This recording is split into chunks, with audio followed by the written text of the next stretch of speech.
Hi there. For this demonstration, I wanted to continue where I left off doing a vector illustration of an eye.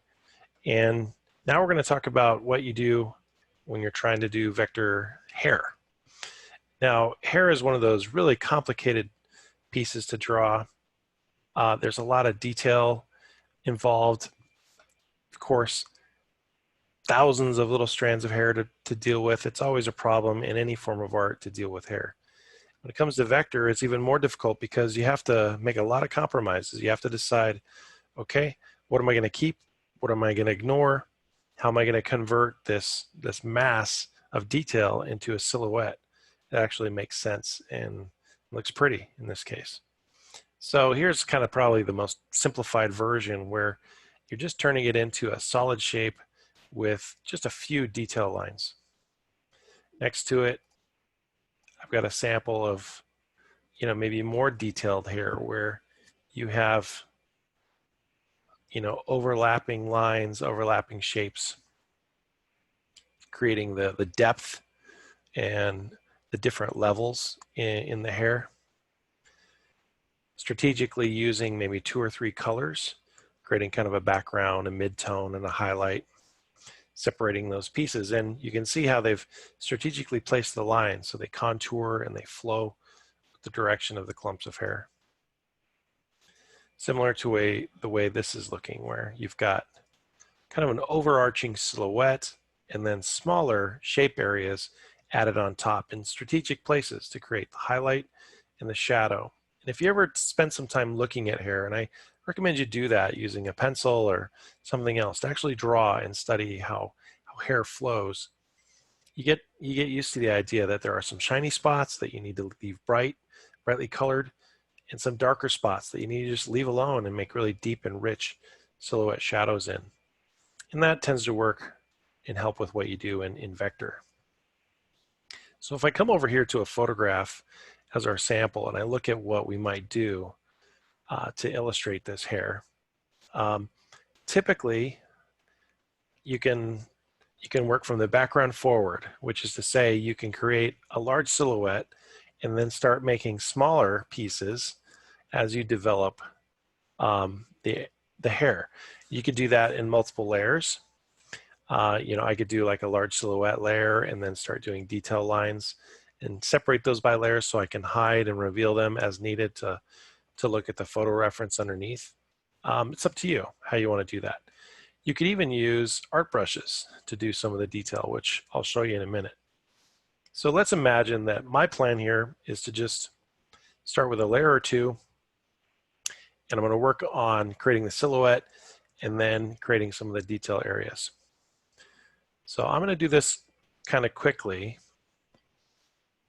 and I'm going to use the pen tool to try to create that silhouette.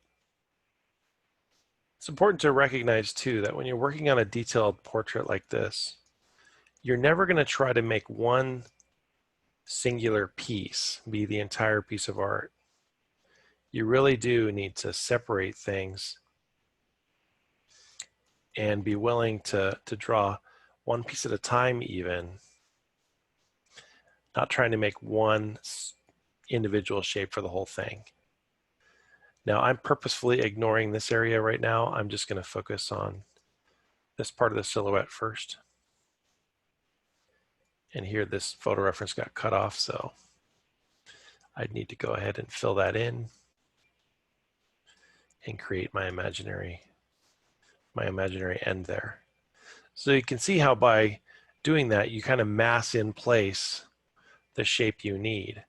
And I might come in here on top of that with the exact same color and add a few more detail lines just to create a few of those details. Again, I'm not really worried at all about making one complete shape or anything like that.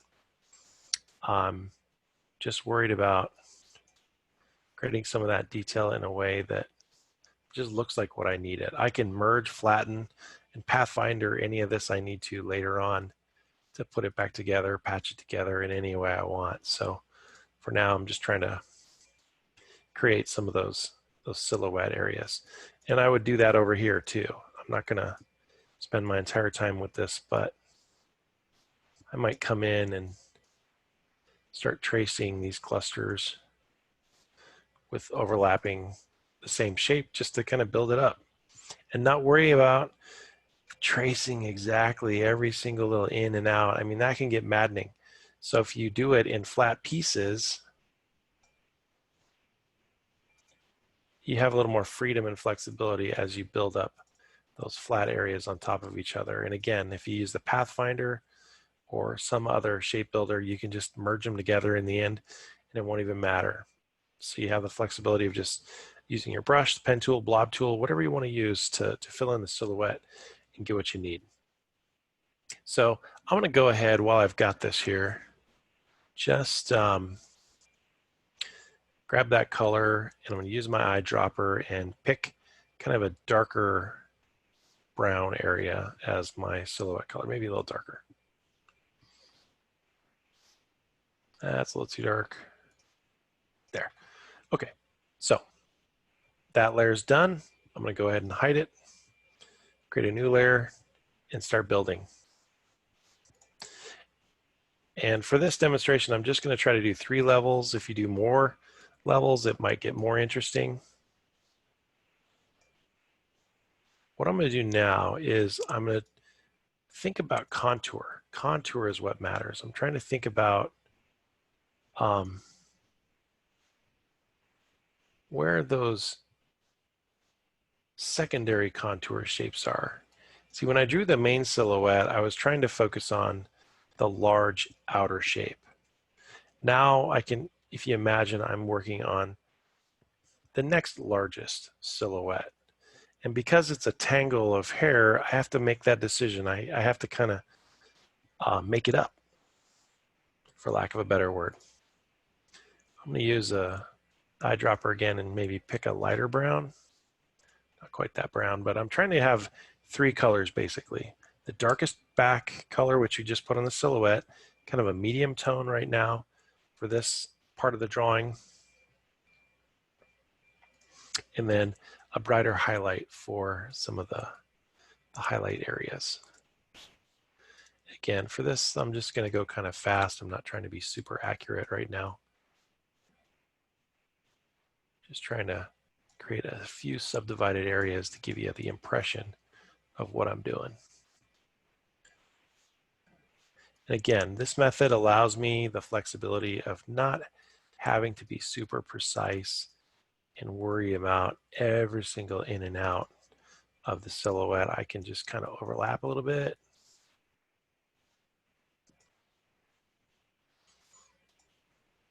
And create interesting little patterns. Okay. This is always the scary part. I'm going to turn on the dark layer and see what happens. Oh, not so bad. See, I just let it kind of evolve organically or abstract and see how it kind of tangles together. Okay, I'm going to leave those 2 pieces. I'm going to hide them. And now I'm going to do a 3rd layer above. And this one I'm going to use with my thinnest shapes. And so I'm going to look for pieces that are the bright spots in the hair. And this is where these shapes become probably the smallest. Let's switch that eyedropper again and pick maybe one of the brighter colors. Yeah. So now I'm going to go back here and add a few more. The purpose of this stage right now is to just get stuff on the layer. You can always edit it and revise it later as needed. So let's focus in on that. And I can use combination of things too, like maybe I just draw this strand like this. And instead of trying to make a complete fill shape, maybe what I do is I swap it for a tapered Illustrator line, or even one that has a thick and thin profile. Sometimes that's a way to do this. This part of the line art is just use different overlapping lines at different thicknesses. And it's that variety that makes it look natural. If you try to put too much into it, try to make it too precise, too perfect, then it looks fake. So what you're really trying to do is make it more natural. All right, let's see what happens now when I turn all three on. Whoa, pretty bold. But I think you get the idea that what I'm trying to do is eventually get to something like this, where I've got that large silhouette there, and then I'm strategically placing these detail lines in strategic places to create that shadow, to make some of the hair recede, and then to bring some of it forward by layering it.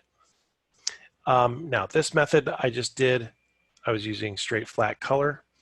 There's no reason you couldn't come back here, let's say with a brush. Let's say I picked up one of my brushes. Sometimes it's fun to come back with maybe an artistic brush and try doing some lines. All depends on your desired effect. Let me open up. I could even use, watercolor, the ink brushes, whatever. Start watercolor. I'm trying to create a more painterly effect. That wasn't it. Let's try a different one. Yeah. So there are these other options available. Again, what's cool with Illustrator, you can get rid of something you don't like and you can alter it afterward. So there's a lot of fine tuning that goes into creating the right kind of a hair design. And you have to do that compromise where you decide, okay, I'm going to do this much detail, but not much more, because I can get lost trying to do too much detail. By segregating it into dark, medium, and light colors, it helps differentiate the process and make it a little easier to figure out. All right. So hopefully that helps give you some ideas on what you can do to set up your hair illustration. All right. See ya.